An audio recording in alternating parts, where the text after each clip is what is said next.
K-drama inspired এই মজাদার chewy spicy তকবকিটা কিভাবে বানালাম চলো দেখি। ফার্স্টে আমরা বানিয়ে নিব আমাদের রাইস কেকস।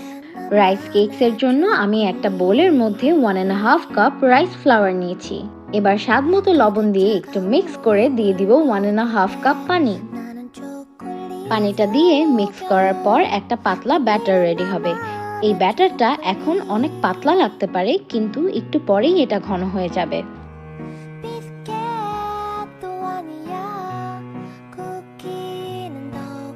ব্যাটারটা ভালোভাবে হাত দিয়ে মিক্স করার পর আমি এটা মাইক্রোওয়েভ ওভেনে দিয়ে দিচ্ছি 1 মিনিটের জন্য।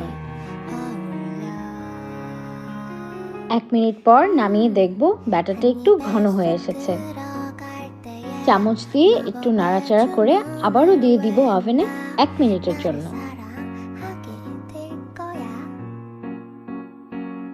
এবার নামিয়ে নেওয়ার পর দেখব যে ব্যাটারটা এখন একটা ডোতে ফর্ম হয়েছে, একটা শক্ত ডো। এই শক্ত ডোটা আমি আমার কিচেনের কাউন্টার টপে নিয়ে ভালোভাবে মথে নিব। আমি অলমোস্ট 10 মিনিটের মতো এটা মথেছি, আর ডোটা কিন্তু একদম গরম গরম থাকতেই মথে নিতে হবে। ডোটা একটু স্মুথ হয়ে আসলে আমরা ডোটা স্প্রেড করে এটা প্যাসেলের মাধ্যমে ভালোভাবে পাউন্ড করে নিব। পাউন্ড করার কারণে আমাদের রাইস কেকগুলো আরো বেশি চিউই টেক্সচার পাবে। রাইস কেকগুলো খেতে যত চিউই হবে, আমাদের তকবকিও খেতে ততই মজা হবে। এবার একটু একটু করে ডো নিয়ে হাত দিয়ে রোল করে সিলিন্ডার শেপ দিলেই রেডি হয়ে যাবে আমাদের রাইস কেক। এই তকবকির রাইস কেকসগুলো কিভাবে মাইক্রোওয়েভ ওভেন ছাড়া চুলায় তৈরি করা যায় সেটার আরেকটা রেসিপি আমার কাছে আছে। তোমরা যদি সেটা জানতে ইন্টারেস্টেড হও তাহলে অবশ্যই কমেন্ট বক্সে একটা কমেন্ট ড্রপ করবে। এবার আমরা একটা রামেন নিয়ে বয়েল করে নিব। আমি এখানে কার্বোনারা রামেনটা ইউজ করেছি, তোমরা যে কোনো রামেন ইউজ করতে পারো। তোমরা যদি চাও তাহলে আমি ডিফারেন্ট স্টাইলে বিভিন্ন ধরনের রামেন বানানোর ভিডিও নিয়ে আসব। যাই হোক, আরেকদিকে আমি কোয়েল পাখির ডিম সিদ্ধ করে নিয়েছি। তোমরা চাইলে মুরগির ডিম, হাঁসের ডিম, যে কোনো কিছুর ডিম ইউজ করতে পারো। রামেন আর ডিমগুলো বয়েল হয়ে গেলে আমি একটা ফ্রাই প্যানের মধ্যে বাটার নিয়ে নিয়েছি। এই বাটারটা গরম হয়ে গেলে এর মধ্যে দিয়ে দিব কিছু স্লাইস করা চিকেন।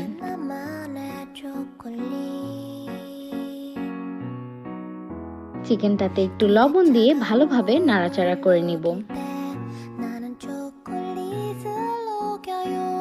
এরপর দিয়ে দিব সয় সস, মরিচের গুঁড়া আর দিব গোচুজাং।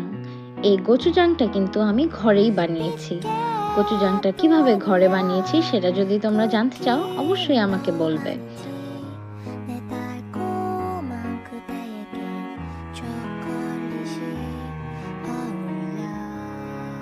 তকবকি বানানোর জন্য গোচুজাংটা হবে আমাদের সবচেয়ে ইম্পর্টেন্ট ইনগ্রিডিয়েন্ট।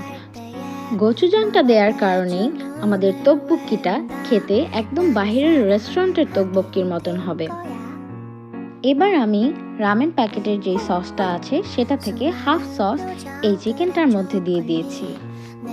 চিকেনটা ততক্ষণ ফ্রাই করব যতক্ষণ পর্যন্ত না এটা ফুললি কুকড হয়ে যায়। এবার একটা বড় ফ্রাই প্যানে পানি বয়লিং পয়েন্টে আসার পর দিয়ে দিব 1 টেবিলস্পুন মরিচের গুঁড়া, 1 টেবিলস্পুন গোচুজাং, 2 টেবিলস্পুন সয় সস, 2 টেবিলস্পুন চিনি আর স্বাদমতো লবণ।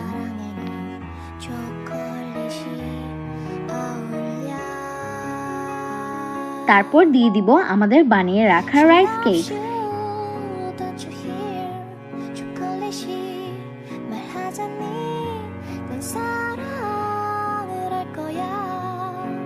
রামেন প্যাকেটের বাকি যতটুকু সস ছিল সেটাও দিয়ে দিব।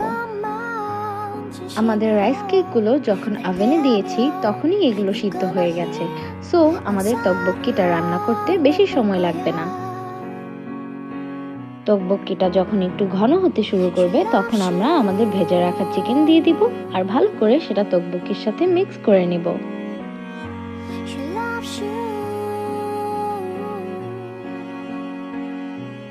আমার কার্বোনারা রামেনের মধ্যে যে কার্বোনারা পাউডারটা ছিল সেটা দিয়ে দিব।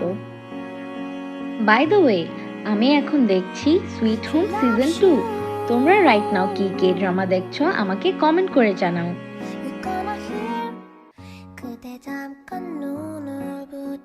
এবার বয়েল করা রামেনটা দিয়ে দিব আর একটু একটু করে মিক্স করব যেন ভেঙে না যায়।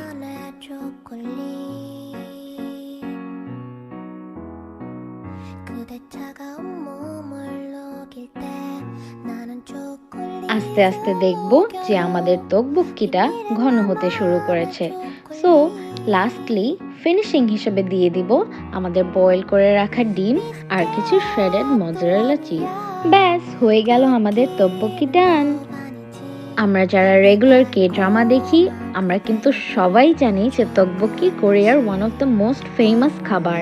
কে ড্রামার মধ্যে যতবারই একটা তকবুক্কির সিন দেখি ততবারই কিন্তু আমার তকবুক্কি খাওয়ার জন্য লোভ লেগে যায়। তোমাদেরও যদি তকবুক্কির সিনগুলো দেখে এরকম আমার মতো লোভ লাগে তাহলে তোমরা কিন্তু অবশ্যই বাসায় আমার বানানো তকবুক্কির রেসিপিটা ট্রাই করবে। আমি শিওর তোমাদের খুবই মজা লাগবে।